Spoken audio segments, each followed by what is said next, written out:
Welcome to the Human 5.0 Project, the podcast where we cut straight to the breakthroughs that matter, the show where science meets self-optimization. I'm your host, Ultimate Biohacker 10X, and here we break down the real research, real data, and real dosing behind modern biohacking, from compounds and peptides to techniques, devices, lifestyle strategies, and performance protocols.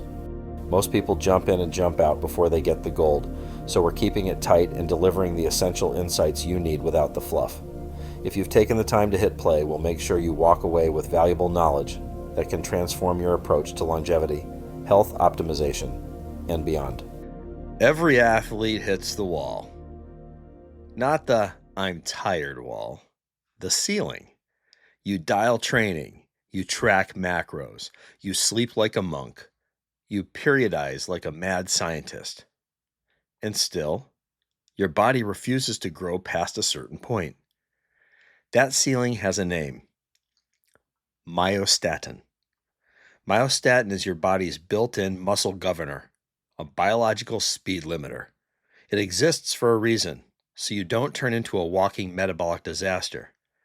But for performance, it's the brake pedal you didn't ask for. And today, we're talking about the compound everyone whispers about like it's the Holy Grail: Follistatin 344. Here's the headline. The research is real, but most of what people buy online is not what the research used. So we're separating science from hype. Cleanly. Quick disclaimer. This episode is for educational purposes only, and it is definitely not medical advice. It's not diagnosis, and it's not treatment. And if you compete in tested sports, follistatin-related approaches are prohibited by the World Anti-Doping Agency. Don't play dumb with doping control. Also, we're going to talk about gene therapy research and gray market peptide claims, but I'm not telling you how to buy anything, inject anything, or run a cycle. The goal is understanding the mechanism, the evidence, and the risk reality. Cool? Okay, let's go. Myostatin is a protein your body produces to limit muscle growth. It's part of the TGF-beta family, basically a system designed to prevent runaway hypertrophy. And we know what happens when myostatin is broken, because nature already ran that experiment. Humans with rare myostatin mutations can develop freakish muscle mass with minimal training, and those famous double-muscled cattle, the Belgian blue cattle, they're living proof the brake is real. So the logic goes, if myostatin is the brake, what removes it? And that's where follistatin enters. Most muscle-building stacks hit the gas. Growth hormone secretagogues push pulses, SARMs hit androgen receptors, and anabolics amplify protein synthesis. But follistatin isn't more gas. It's removing the limiter. This is why it gets framed like the ultimate unlock, but also why it gets abused, misrepresented, and sold in forms that don't match the real research delivery at all. Follistatin is a glycoprotein encoded by the FST gene. There are multiple isoforms. The two big buckets people discuss: FS344, which is the full-length precursor, and FS317, which is the shortened version. Then, after processing, you get forms like FS315, which would be more circulating and more systemic vibe. FS288 is more tissue-bound and has a stronger activin affinity, and it's more entangled with reproductive biology. So why does this FS344, FS315 discussion even matter? Because the claim is FS315 is more systemic muscle targeted and less likely to hammer reproductive tissues compared to the stickier, more gonad-associated behavior of FS288. Now notice the word I just used, claim, because the nuance is real, but human outcomes depend on delivery method and dose, which brings us to the key reality check later. Here's the myostatin pathway in plain terms. Myostatin becomes active. It binds a receptor on muscle cells called ACTRIIB, which triggers SMAD signaling, and that signaling tells the nucleus, slow protein synthesis, reduce satellite cell activation, and chill out. Follistatin acts like a molecular trap. It binds myostatin before it hits the receptor. No receptor binding equals no brake signal. And it doesn't stop with myostatin. It also binds activin A and activin B, which are associated with catabolic and inflammatory signaling in muscle. Translation: follistatin can create a grow and protect environment. In the research narrative, follistatin supports hypertrophy through 3 different lanes. It neutralizes myostatin, which removes growth inhibition. It inhibits activins, which reduces inflammatory and catabolic pressure and fibrosis signaling. And alternative hypertrophy signaling that's not just the usual mTOR or bust story. This is why it's often described as more powerful than myostatin-only approaches. Let's talk about what actually moved the needle in studies. AAV gene therapy, and it wasn't a vial. In mouse research, AAV-delivered follistatin expression is associated with sustained muscle size increases, strength improvements that persist long-term, and importantly, reports of no obvious cardiac hypertrophy and no obvious reproductive crash in those models, depending on design and isoform focus. In dystrophy models, like the MDX mouse used to mimic Duchenne-style pathologies, the story gets even more compelling. Not just bigger muscle, but healthier muscle architecture, less necrosis, less fibrosis signaling, and improved function markers. And more recently, the narrative gets reinforced. Multi-target blockade can outperform myostatin-only strategies for function and tissue quality.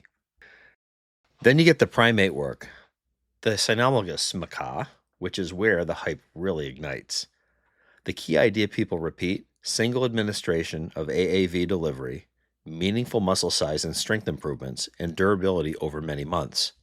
Also, a plateau phenomenon, rapid early growth followed by stabilization. And that matters because it hints that follistatin doesn't automatically equal runway monster growth. Biology adapts, and feedback exists. Human data is where the vibe changes. There was a small clinical effort in muscular dystrophy populations like Becker muscular dystrophy, with conservative dosing and localized injection strategy. The big win there was safety signal and proof of expression, not superhero-level transformation. And that's important. It's proof of concept, not proof that this turns everyone into the Belgian blue. Here's the brutal truth, and I want this burned into your brain. The dramatic results come from gene therapy delivery, sustained expression, not daily injections of a questionable follistatin peptide. AAV gene therapy is a totally different universe. One-time administration, sustained production in tissue, measurable expression over long windows. What people buy online is a different game. Unstable proteins, questionable purity, unknown bioavailability, and zero validated human pharmacokinetics. If you hear somebody say, "Bro, I ran follistatin and gained 10 pounds of muscle in 3 weeks," you got to ask, was it really follistatin? Or was it training novelty, glycogen, inflammation, placebo, or something else entirely? So yeah, people experiment. They report localized growth, fullness, systemic effects, and kept gains. But anecdote has a problem. There's no batch verification, there's no controlled variable, there's no blinding, and there's no consistent product identity. So my stance is simple. Treat those reports as entertainment and not evidence. In gene therapy models, the concept timeline looks something like this. In the early weeks, expression ramps, cellular signaling shifts. The mid-phase, visible hypertrophy emerges, and later there's a plateau at a new set point. Long tail, maintenance as expression continues. Here's the key point. The timeline is tied to sustained expression, and trying to copy that with a fragile injected protein is not the same mechanism. Could follistatin theoretically stack with anabolic signaling, growth hormone pulses, nutrition, progressive overload? Sure. Brake removed, gas pressed. But I'm going to keep it clean. If the delivery doesn't work, the stack is fantasy. Where stacking conversations are meaningful, clinical contexts, muscle wasting, sarcopenia, cachexia, because the goal isn't vanity, it's function and survival. In controlled AAV gene therapy work, the safety profile often looks acceptable in models. Vector immune responses, local inflammation, monitoring for off-target changes. But for gray market injected follistatin, you're stacking unknowns: contamination risk, mislabeling risk, immune risk, and the connective tissue lag risk. Muscle strength rises faster than tendons adapt. And here's a big one: reproductive axis entanglement. Follistatin was literally named for suppressing FSH activity in its discovery context. Isoforms differ, but without validated human dosing and exposure data, anyone claiming no hormone risk is truly guessing.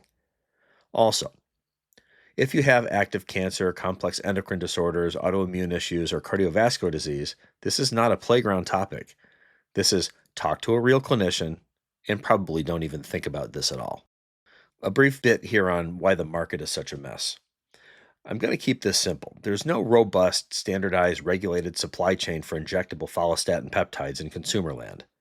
So you get fake product, underdosed product, degraded product, contaminated product.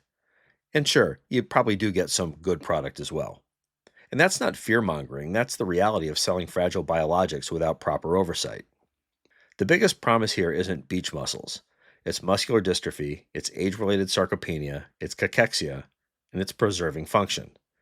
The myostatin story has been frustrating because many approaches underdeliver or cause off-target issues. Follistatin stands out because it's endogenously relevant, it's multi-target, and it has some early translational groundwork. But the actual enhancement feature is limited by ethics, cost, regulation, and delivery realities. Gene therapy is expensive and tightly controlled. It's not next year, it's a longer arc. Does injectable follistatin work? We don't know with confidence. The dramatic evidence is gene therapy, not peptide vials. Is it like SARMs or steroids? Different category. Dose push synthesis, and this targets the brake. If real delivery worked, synergy is plausible, but that's theoretical at best. Localized growth, real or myth? Research suggests systemic circulation is possible with sustained expression. Localized claims could be training focus and bias. Will it make you look like a Belgian blue cow? No. Even strong studies point to meaningful but not cartoonish increases, and plateaus do exist. How long do effects last? Gene therapy? Long. Injected protein? Unknown, and likely short, if it even reaches meaningful systemic levels. Now, I've heard from a couple of people who have had this gene therapy done outside the country, and the recommendation is that they have it done on a yearly basis. So it's not permanent, and it is transient. The cost of this is somewhere in the $25,000 range per injection. So it's not inexpensive. Is it safe for women? Gene therapy models sometimes show minimal disruption, but without strong human data, especially outside disease trials, claims are not reliable. Here's the clean summary. Follistatin is one of the most promising muscle regulation tools ever studied in gene therapy form. The science is genuinely exciting, especially for disease. But the consumer peptide narrative, it's mostly a mirror maze. The gap is everything. Sustained expression versus short-lived injection, controlled production versus gray market variability, measured outcomes versus vibes and selfies. So if you're here because you want that 15 to 27% muscle mass jump people quote from primate-style contexts, understand what you're actually quoting: gene delivery, not a quick cycle. If you're here as a patient or caregiver exploring real therapies, focus on legitimate clinical research pathways, clinician conversations, and credible trial frameworks.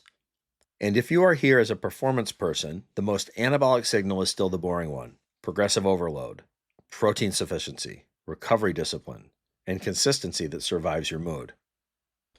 I did a recent podcast on SLU-PP332, which is not a myostatin inhibitor, but sort of acts like it. I will put a link in the show notes and you can jump over to that one as well. For now, this is Ultimate Biohacker 10X on the Human 5.0 project. No shame, no fluff, just signal. I'm out. Thanks for listening to the Human 5.0 project. If you found value in today's episode, share it with someone who's ready to elevate their biology. Make sure to follow the show for weekly deep dives into peptides, protocols, devices, lifestyle strategies, and the science of high-performance longevity. Until next time, stay curious, stay optimized, and stay 10X.